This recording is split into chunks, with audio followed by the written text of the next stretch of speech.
So guys, as soon as I walked into the bathroom over there, I had about 7 people come in. 3 piled up in there and started their goofy conversation.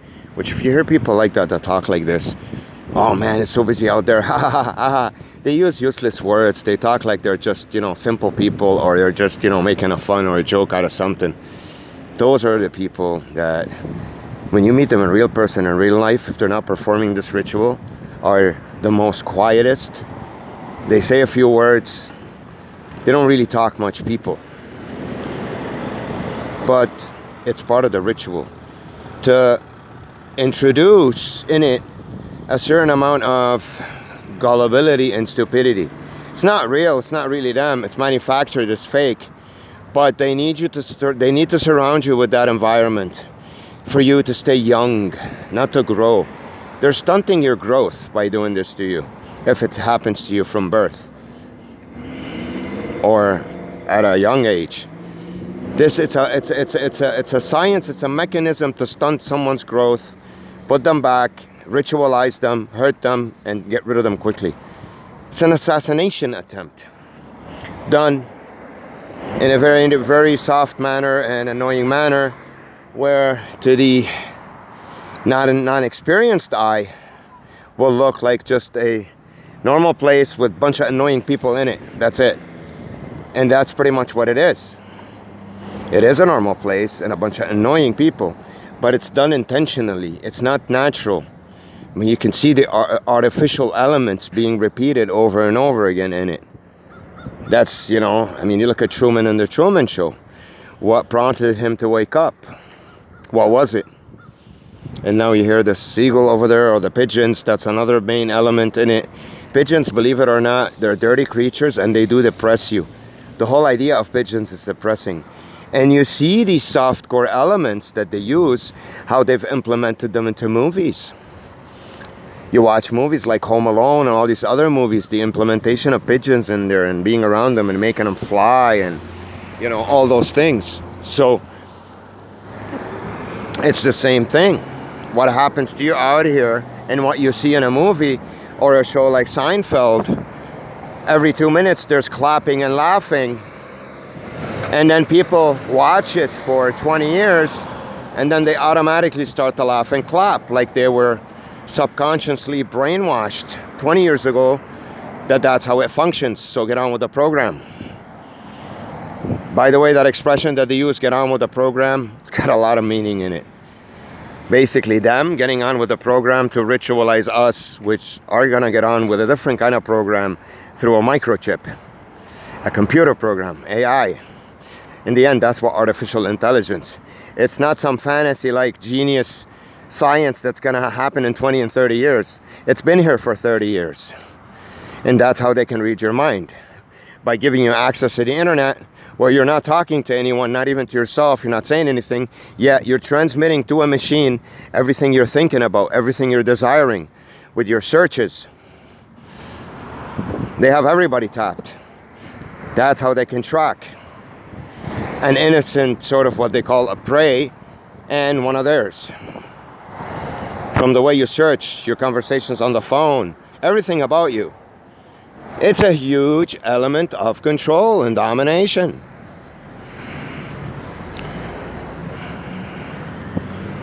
So with me, what they did to me is they gave me parents for one reason, to trap me in there and shield me and force me into this small world that they've built until I became at a certain age where I got microchipped, where I couldn't be controlled anymore. I would have gotten out of it. So the microchip is to keep you more on a leash, because the people around you are not going to always convince you to be around them. You're going to want to look elsewhere for different kind of people if they're not making you feel good. With the microchip, when you try to do that, like I've tried to travel to other countries because of the microchip, they were looking at my internet searches where I wanted to go. They went to those particular companies, set them up like they did here in this small town before I got there, and I got the same treatment. And from birth, if I'm always getting the same treatment, how would I know that a different world exists? How could you tell? By getting miserable enough and resisting enough and being strong enough to get to a point where you say, I want to figure this out. And then sooner or later you'll wake up. You'll take that red pill and you'll realize, holy shit, it's fake what's happening around me. It's intentional. It's not real natural life. It's artificial. Just because you start to ask those questions. How come every house I pass by, there's an old lady that comes up and, you know, puts water on the grass? How come I see a day 10,000 garbage trucks that pass by me that stink everywhere I go, even in a small town? This is the 9th one I see today in 2 hours. How come I see always trucks whizzing by with big objects on them? Not 1 or 2 a day, about 10,000. How come I always see couples holding hands? Which is frigging 1950, for God's sakes. Who does that? You know? How come I don't have real long relationships with people where I can sit there and talk to them for an hour about the things we like and we feel good about? But you're being prevented from doing that. Everyone around you is supposed to pretend that they're having a conversation with you, but they're psychologically warfaring you. How? By talking to you about the things that you don't have, or by mentioning things that are meaningless and will sway you away, like drugs and sex and stuff like that, telling you stories about that, or threatening you. Let's say you typed on the internet, you want to go and buy a motorcycle, but with your searches, you've expressed a certain kind of an element of fear that you have of them. So you finish your search, you go down the elevator, you meet your neighbor, or one guy that lives in your building sitting on the bench. He calls you, he offers you a cigarette, say, have a cigarette with me. And then you're talking, hey, how you doing, whatever. 5 minutes later, he'll tell you a story about when he was young, how he got into a motorcycle accident, and he'll show you his leg, and it's got pins in it and needles, because it's true. They picked the right person to do that to you. Do you know what they just did to you there? They psychologically warfared your ass in an indirect way without you even realizing. Because all these people around you, it's a setup, it's fake, it's artificial setting, because you're microchipped. And they're around you because they're attached to your microchip. They know when you come out, they'll come and meet you there, precede you. And they're on their phone, they get the message. They tell them, talk to them about this. Tell them this, wear a yellow shirt. They follow strict orders when they do the ritual from the person who's orchestrating the ritual. You get it? So your life is a bunch of a bunch of rituals. So when you look back, you say, holy cow, how did I survive this abuse? Now, it wasn't as bad as it is now. Not even close, but it was on a certain level, always keeping you drained of energy. They always gave you a dose of all these elements on a daily basis for you to stay at a certain level of depletion. And they just kept you there.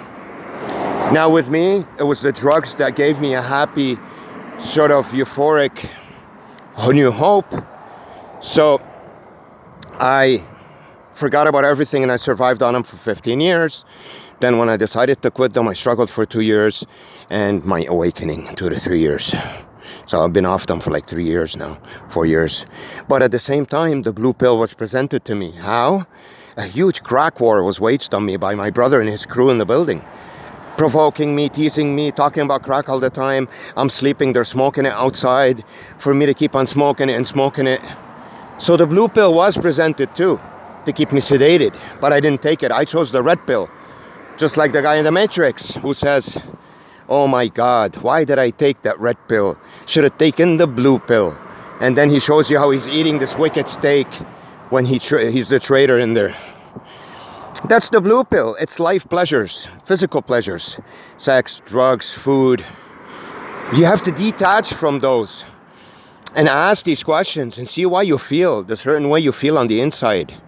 That's how you figure this out. If you don't detach from the physical pleasures, which is the blue pill, you will never even know about the red pill. You have to say no to the blue pill that's being presented to you in every single corner you turn in your surroundings, in your life, in different shapes and elements. And when you say no enough to the blue pill and be completely free of it, then the red pill will present itself. It will say, here, look what's here. You're like, holy cow. And that's when you start to ask questions about your environment. How come I see too many bicycles? How come this guy talks this way? How come this? Why that? How come when you ask these questions, it means you've awoken. That's when you see Neo in the Matrix. He takes that red pill. You see him in the farm, the human farm, with the tubes attached to him, sucking his energy out, like here they're doing to me now, and he gets released from it.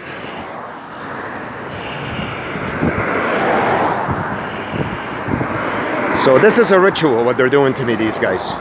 It's very annoying.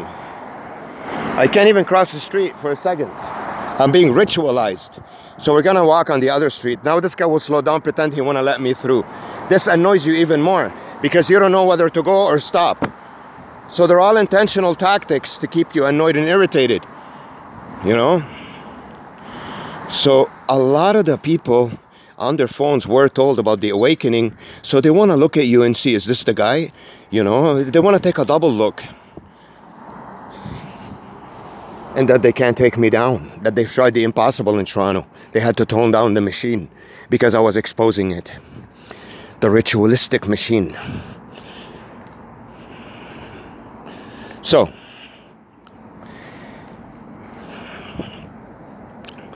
I had the glory to show this entity in these times that after all the abuse and torture that they put me through in my life, I got to a point where I proved to them, and I think I'm probably, if not the first, one of the few beginners that proved to them that this ritual, I can make it not work on me, or I can fight it. I can move forward as you're doing it. I have the abilities, the resistance, the talents to move forward in my life as this is happening. Why do you guys think they stopped it? Because of my YouTube videos? Bullshit. That, okay, it's a small, fraction of it. But because they got to a point and realized the more intense they were doing the ritual on me with more people, with my old videos, the more I was moving forward. So if you're trying to push someone backwards, and you're implementing your weapon more and more, and the more you implement it, the stronger he gets and the more he moves forward, it means it's not working. And you're being exposed. So a logical person said there, well, we're getting it on both ends. We might as well just cut it off and find another way to get this son of a bitch. Let's stick him with a crime, get one of our people to go stab someone, take his fingerprints and blame it on him. Or let's, drug him. Let's poison him. Or, this is how these guys work. They're a mafia. Who do you think invented the mafia? The Italians? These are the real mafia guys. They use the Italians in the picture, so they get the heat off them. Who do you think killed ex-presidents, assassinated them because they didn't follow their orders? Because they found out about this, wanted to talk about it to the people.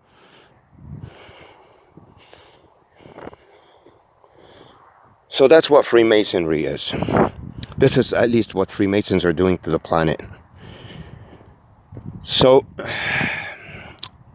to pleasure themselves, the same ritual being applied on me, they do the opposite to themselves. An offering is when they do these weird sex parties and this lust and this sodomy and all that shit. Coughing and sneezing. The sneeze, it's hard to fabricate it, so what do? They have a special kind of powder. They could use black pepper, but most of the ones that sneeze, I've noticed it a couple times, it's not black pepper, it's something else they use. Black pepper is the easiest to make you sneeze, just sniff it. So, this is, and more than anything, the weirdness. Some of them look really weird. On purpose, they do that. It's part of the ritual for you to see weird things because it distracts you, it grabs your attention, for you to take the shots easier. You release the armor that you have when you see weird stuff. Let's say you have an armor to protect yourself. You're about to get attacked. When you look at something weird, you open your mouth in awe, you release a bit of your armor. So the next weapon they're hitting you with gets you more. That's the whole point of putting weird things in front of you, or things that grab your attention that are not normal. Or you don't see them on a daily basis. And the plane. The noise that your ears get from the plane is brutal. They're attacking a certain it's a specific kind of noise with pressure to your ears. This is how the science works. The cop siren, the cruiser siren has a specific kind of effect on you, or mechanism in the way you feel. The banging on the floor has a different kind. So there are different elements, tuck, tuck, tuck, tuck, tuck, that they're hitting you with to dismantle your butt.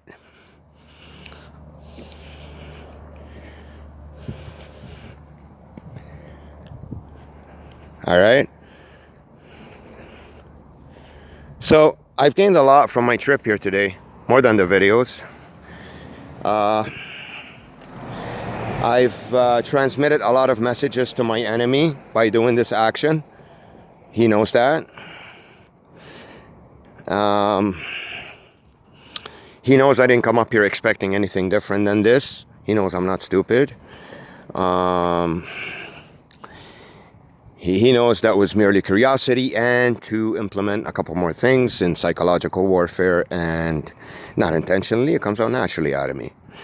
I don't have to fabricate it. It's factory built from him up there. Straight out of the factory. It's not imitated. It's not made in China. So, it's a beautiful town. I'm walking around major streets here and getting my ass kicked with the cars. Let's go to a nice, quiet place where we're shielded from this abuse and relax by the lake, enjoy the day, and then find our way to the bus terminal by 8:45 so we can pigeons, seagulls. I have to hear those elements. They change from pigeon to seagull to owl to birds to beetles. So all these elements. So the amount of people that they got up here are people that they set up, that they live in Newmarket, along the ways to get here. Not Newmarket, it would be Uxbridge, all the way up here. Mostly Aurelia, because it's the closest, about 30-35 clicks. So as soon as I booked my thing, these guys took off, came here. The setting was set up. All they had to do is take their positions and wait for me to come. So they take their turn into applying their ritualistic tactics on me. Each one of them, whatever it is. So it's a setting, it has to be architected. You have to put Joe in front of the red house, Mary to do this, Tom to drive the mail truck, Nancy to throw out the garbage. You get it? That's how this works. It's kind of like a movie set, but it's not. It's a ritual done on a citywide grand geographical scale, with all the people taking their positions, waiting for the microchip guy to come in for them to apply it. That's how this works, guys. That's the slavery where the lake is. Because I think it was all the way more up there.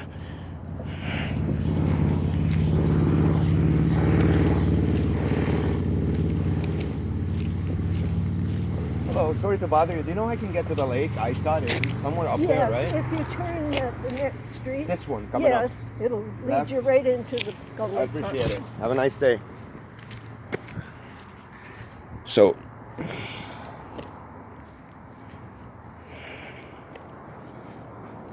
some of us were just born on the right side, but in the wrong time. You know? When you're right, you're never born on the wrong side. You're always born on the right side. But sometimes the times that you're born, what's happening on this planet doesn't favor you. And sometimes it does. And it goes like that from father to son. And that's how it works. If the kind of guy like me was born 200 years ago, or even 100 years ago, this wouldn't have been done to me. I would have been way up there now, living the life. So it's the times we're born that has a lot to do with it. But in the end, everything correlates and works together like a beautiful painting. You know, he's the creator. He's creative, very creative. So I'm the kind of guy who believes that my source of energy, my soul, if they didn't experience anything decent in this phase, in this time, it will in the next one. Because balance is logic. Everything's balanced out in the end, in every possible way, in every aspect of the game. Balance is the only thing. You can only create when there's balance. Creation would not exist without balance. It's logically impossible. It's a simple mathematical equation.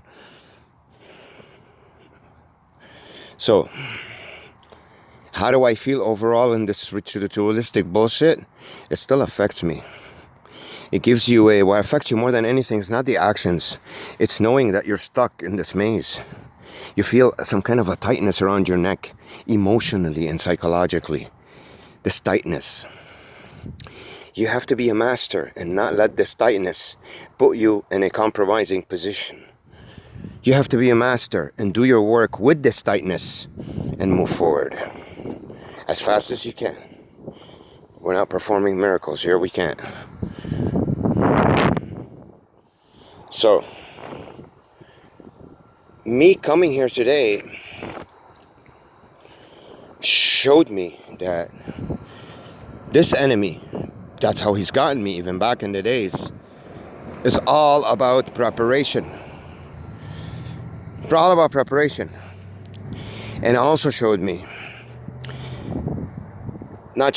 guaranteed me what I have thought of how this is set up.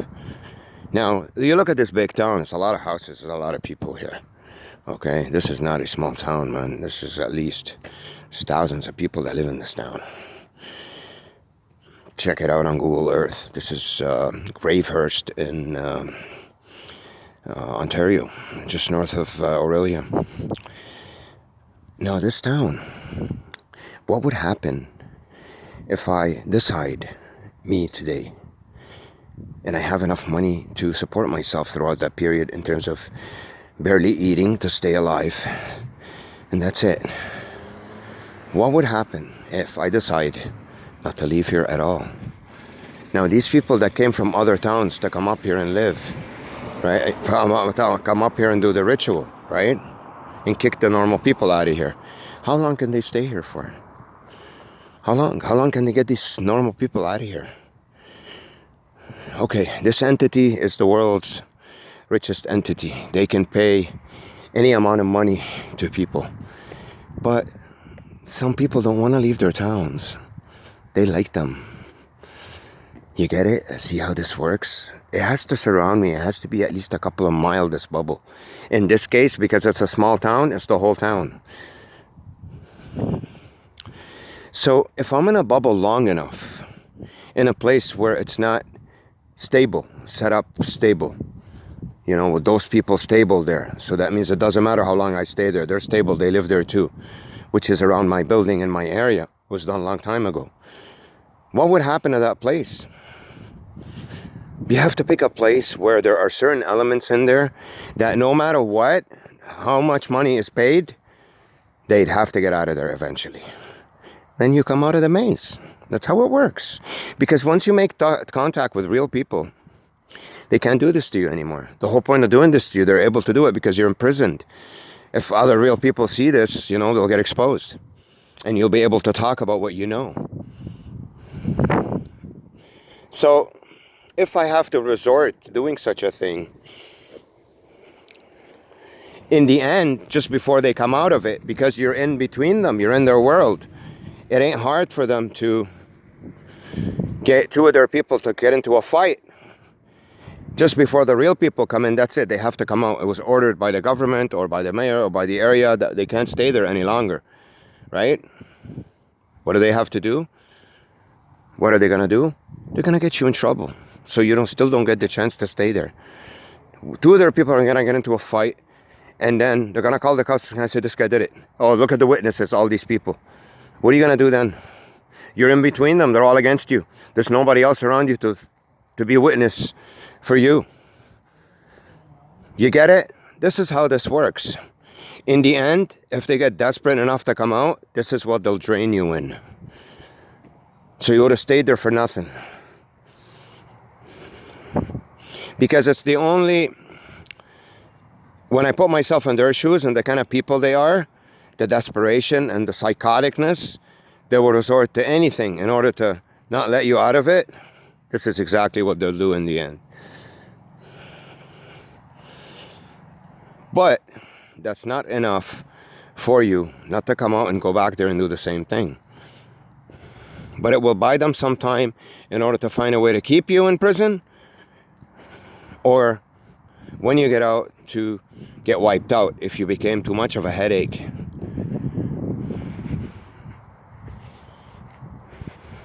So, there's something in me that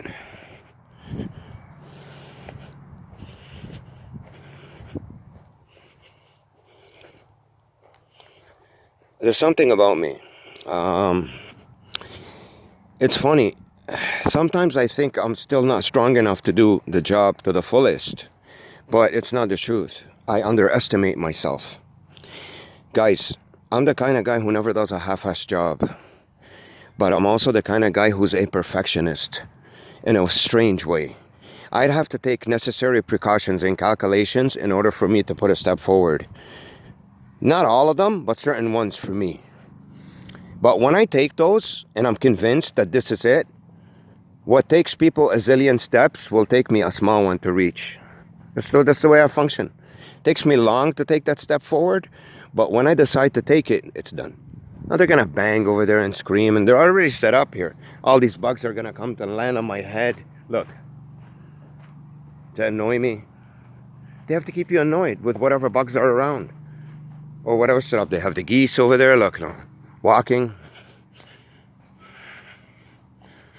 Get out of here, man. Stupid thing is whizzing around my head. I don't know what it is, a bee or no, a fly or I don't know. Look. Face, it's all over me.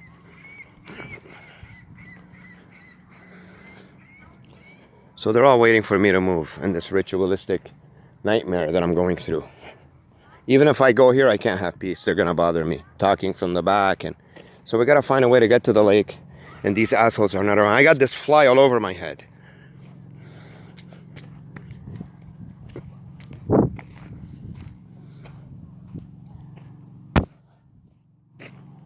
Sharmuta. Get out of here, man. That's what the microchip does to you.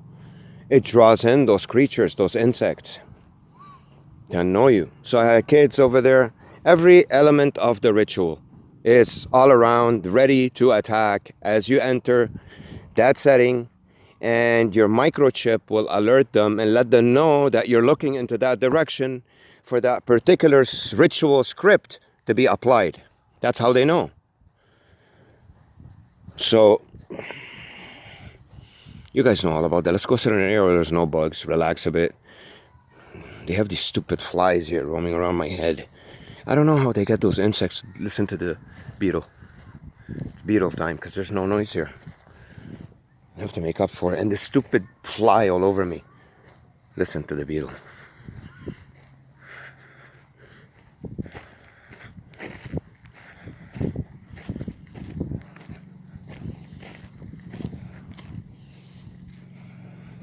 I want to kill it. Get it over with. There's stones here in memory of certain people. Let's sit down and relax a bit. Take this off and kill the bee. Or this stupid frigging fly that's bugging me. Or put my hood on. I forgot about that. So, here we don't see much movement, but we still got somebody stuck there in our way with a blue shirt to move, so we'll look this way. You'll have some people come out of there. So they want to bug me here all day long and tire me and make me waste the day here. It's not a waste for me, it's good nature. I take advantage of it. The least thing I can do is stay here the whole day since I came up here. Now look, somebody will come out of there now to get you on the left side of your eye. So guys, this is the ritualistic nightmare world that I live in. That's every day it's the same thing over and over and over. And they have a lot of people, a lot. And they're bringing in people from other provinces in Canada, from other countries, from Europe. They've all stalked me downtown, all of them. They have it worldwide. Freemasonry is a worldwide entity. But in certain areas, they're stronger than others. There's still certain countries where they don't have this set up yet. So if you go there, you will, sort of meet real people. But you have to know where. You have to know where. You have to go to a place where also you could disappear, where they can't locate you, if you want to do it that way. Now, I'm doing it a different way. What I really want is, because I'm not a runner, I want I'm gonna find the doctor to take them out. And if I can't, I will learn how to do it, get the equipment, and do it myself. Trust me, I will. Maybe I won't succeed 100% with the first eye, but I'll make sure to make all the errors on the first eye so I can conserve the second one. And then I ain't gonna want to just live my life and be left alone and be happy. You get it? So,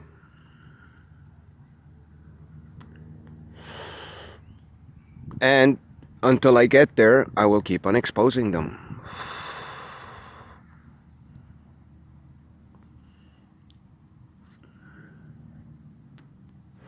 Constant plane noise on top of my head. You hear it constant, doesn't go away.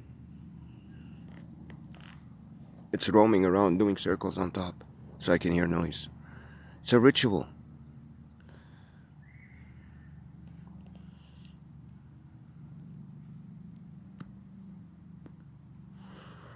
Guys, I lost 25 pounds in these past 11 months. That's what this ritual does to you. It's injecting you with emotional and psychological injections of poison. Constant noise. On the right ear, a plane and a seagull, and the left one, a bird. And on top of my head, there's a beetle. That will activate soon when these noises go away. And now we have people pacing there in order to prevent the beetle from going on. It's taking the place so the beetle doesn't have to go on, because I'm talking about it. Because if I don't see anything move, look, even the insects on the floor, look, there's a bunch of ants here. Look, look. Look. And in the only place that I'm looking, look. Look. They're not everywhere. Look, there's no ants here. So it's where I was looking. Look what comes and lands over here, a dragonfly. Look where it lands. To show you how my microchip, everything's attached to it. Look where the dragonfly lands, where I'm looking. See that? Look. Did it fly? I was going to throw the stone at it. Oh, did I get it? You see? Look who's walking towards me. And look who's moving their legs over there. Swinging them. She bent over. As soon as I looked back at her, she started walking this way. Now we get the pace. In this ritualistic nightmare that I live in. Now,